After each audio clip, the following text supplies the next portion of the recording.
Alright, welcome back. So we are out here testing my slash. I want to make sure everything works good, everything's functioning properly.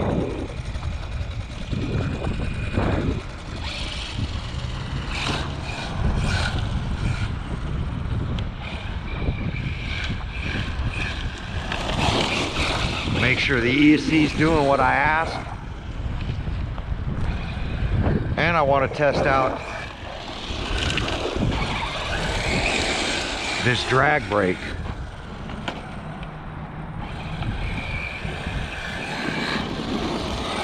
I let off and then you hear the drag brake a second later. I think I'm gonna have to up that.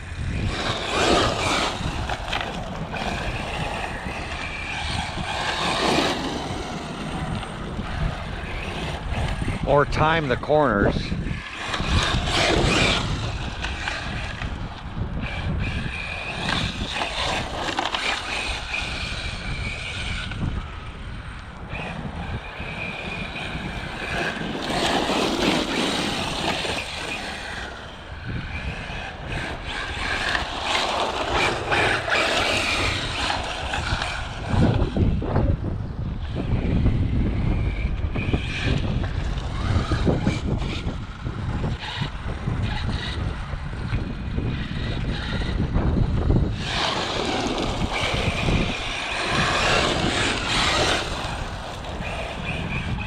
Now I had somebody ask me a question. I don't know if they were asking me or telling me about me cutting the motor wires to change the connectors, and telling me that Castle doesn't suggest that you cut the wires because the wire length is going to ruin the motor.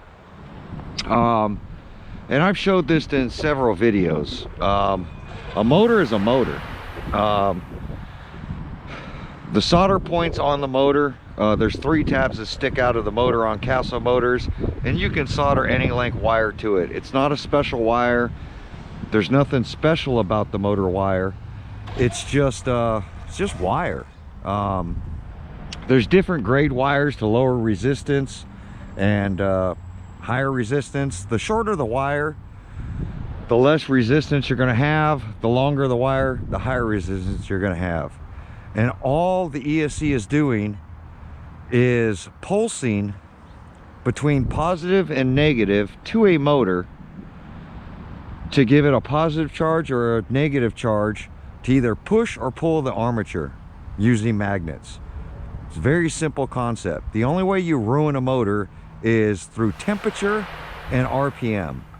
Now, a motor could care less whether you're running 2S to 6S. There are some motors out there that are rated to say 6S, and you've seen me, like the 1515, run it on 8S. As long as you keep that RPM within range and you keep the temperature to the motor not overheating, the motor's going to last. So a motor just turns.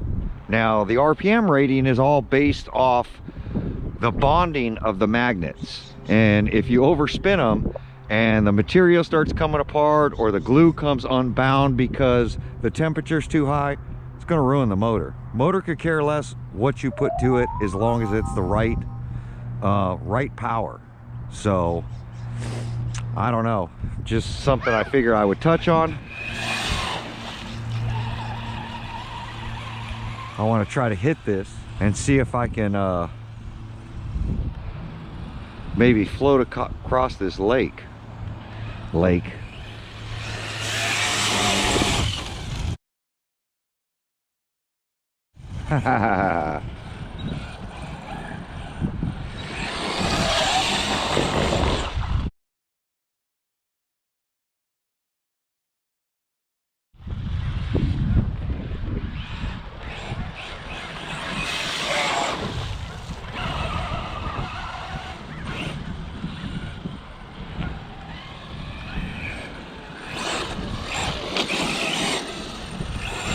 I don't want to soak the tires with water, which I've probably already done because I heard them flapping. These tires are pretty much done anyway. Yeah, that ain't gonna happen. I'm Ricky Bobby. I mean, you know how to play it. Yeah, First or last, right, baby? I can feel a little weight to the tire now.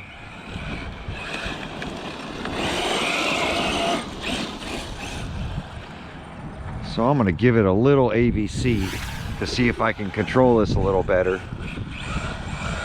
There we go.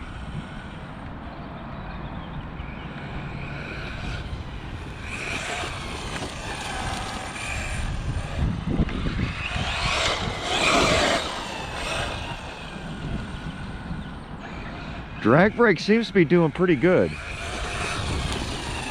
Drag brake kicks on, able to make my turn, back on the throttle, get ready for the turn. Look at that.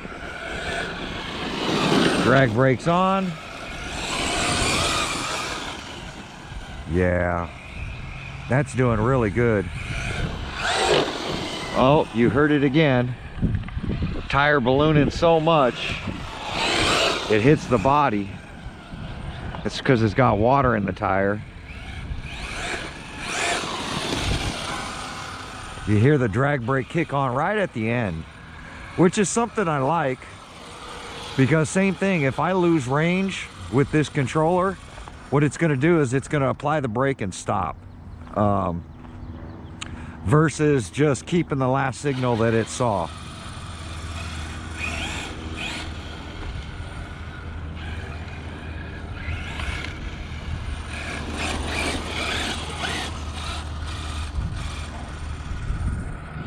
One more Jesus walk, as RC Guy Garage calls it. He calls this the Jesus walk because it's walking on water.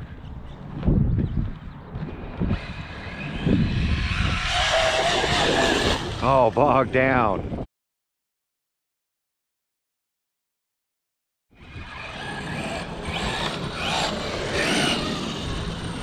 I'm gonna have to vent these tires and get the water out of them now.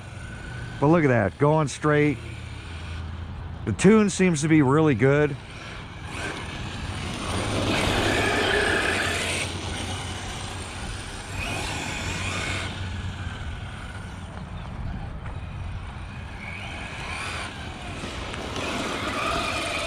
I want to get a little jump going on to see if this controls better in the air now that the drag brake doesn't come on until, you know, a second later after I let off.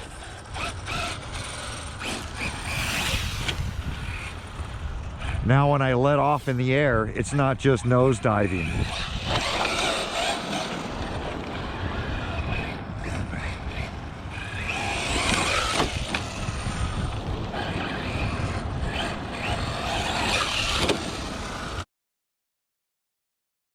Yeah, much better.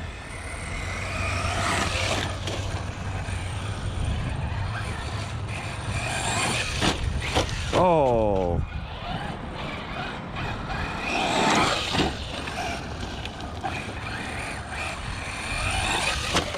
You got to kind of remember it is a 10th scale. Look at that.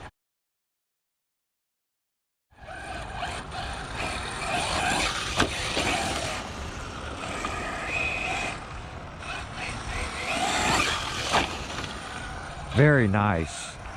Very nice indeed.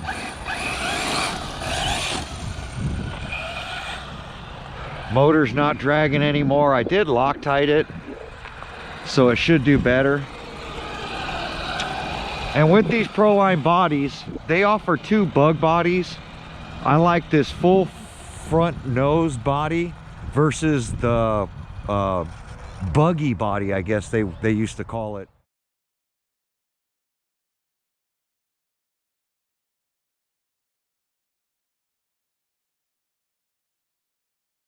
Where the lights are really close together. I like the standard bug body on the Proline versus the other one. To me, it just looks better. But if you're gonna do like I think they called it the backslash or something, the other body would probably be the way to go.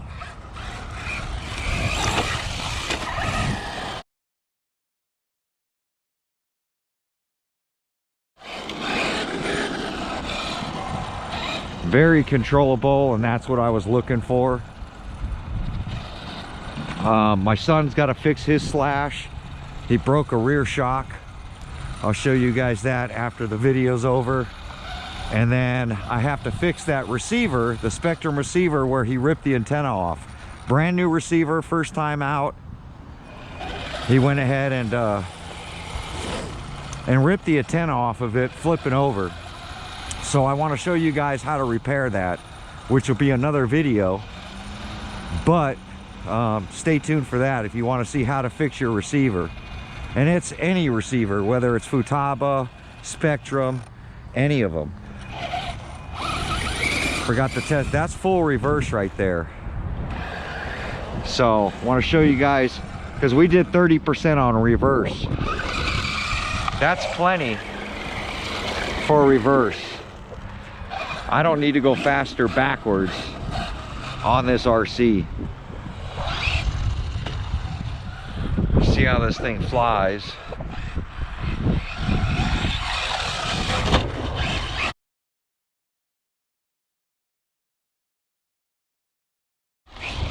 Way better in the air now.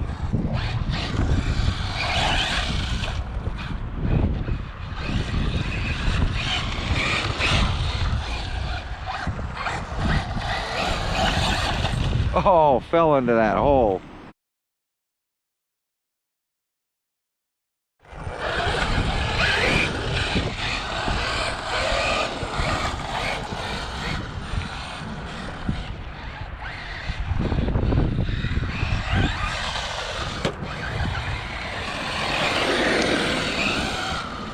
Wonder how long in the air before the brakes apply.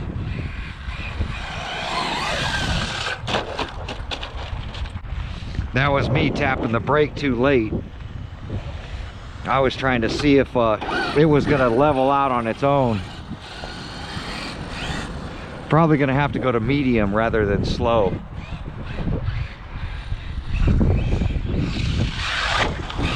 Yeah, way better in the air.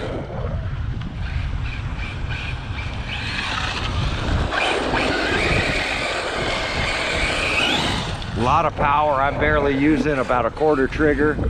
It is on 4S. I'll probably run it on 3S.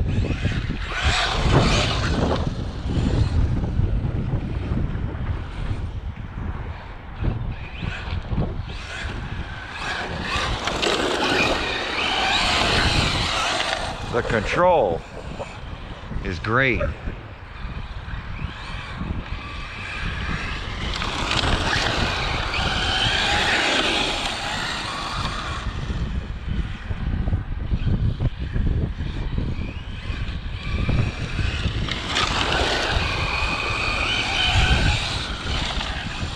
Trigger control. Today we're going to be talking about the fundamentals of trigger control.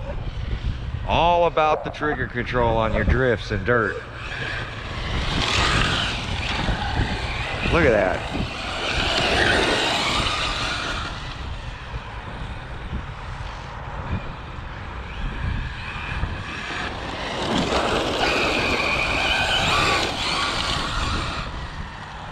Such a blast.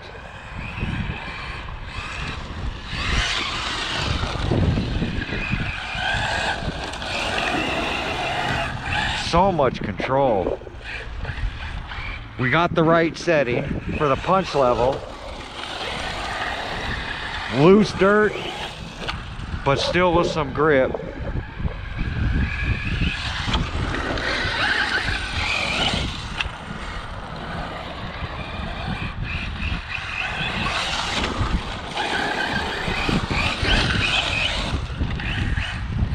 Still have to fix that wheelie bar wheel.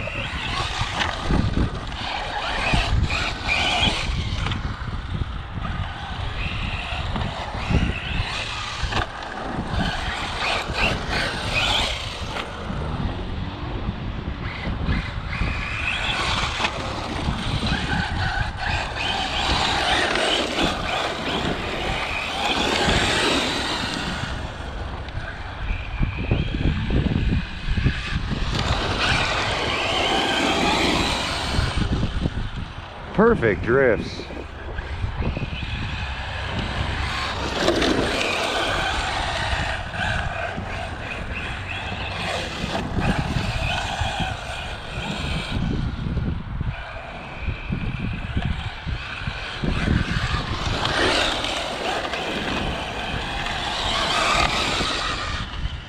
I'm ready to race him now.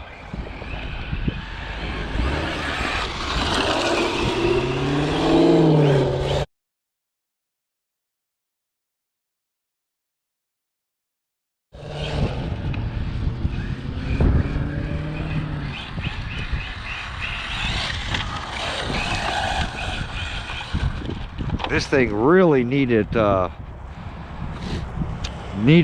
refresh, going over, splitting it apart, going through all the bearings, going through everything. Really seems to make a big difference. God, that's a lot of rocks in there.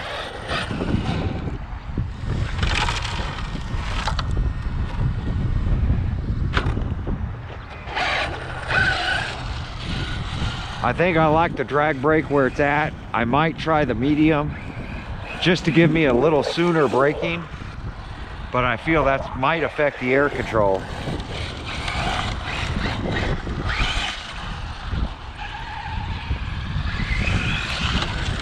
Everybody coming home from work.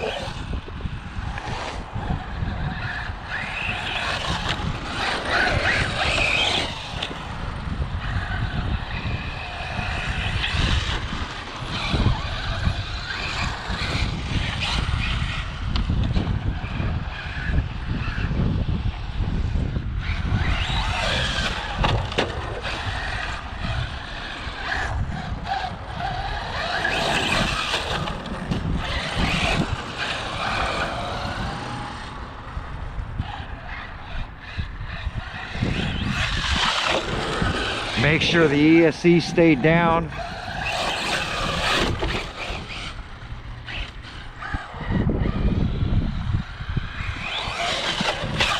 Oh, bad crash. Trying to hit this little lip.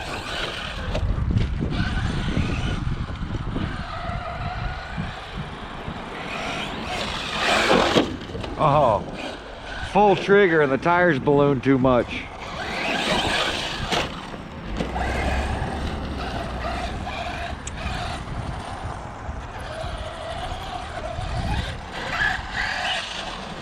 Oh, I have a blown out rear tire.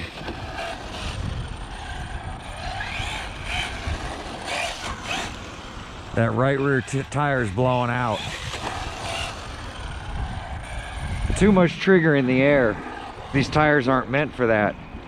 And it looks like I cambered out on the front now. Yeah, right here. Extreme stretch mark in the tire. Oh, the tires are smoking hot.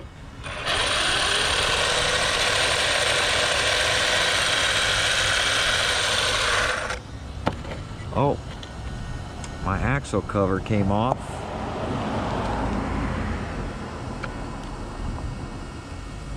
That keeps the pin in. Let's open it up and take a look and see how much dirt has gotten on the inside of this thing. Time for some new tires on it. Poor thing hasn't had tires in a while. These tires are about 3 years old, I think. Look at all that mud in there. That's all mud. And that's what I didn't like about these chassis. Look at that. More thorns. But fan on the ESC is not spinning. But the ESC is cold. Wires are cold. Motor's ice cold. It's not even working hard.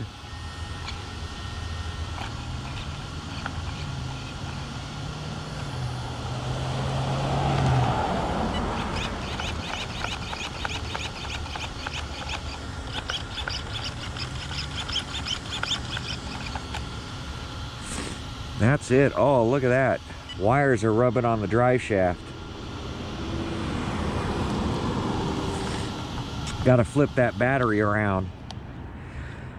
But I'm gonna have to clean out this chassis. You can see all the mud caked in everywhere. This honeycomb chassis tends to just collect stuff. But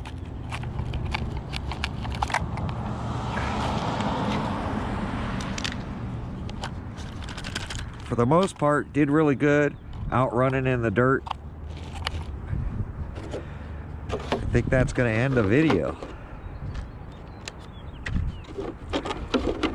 So like, comment, subscribe. I did share the tune to what I have in this RC. Not a lot of people watch the video.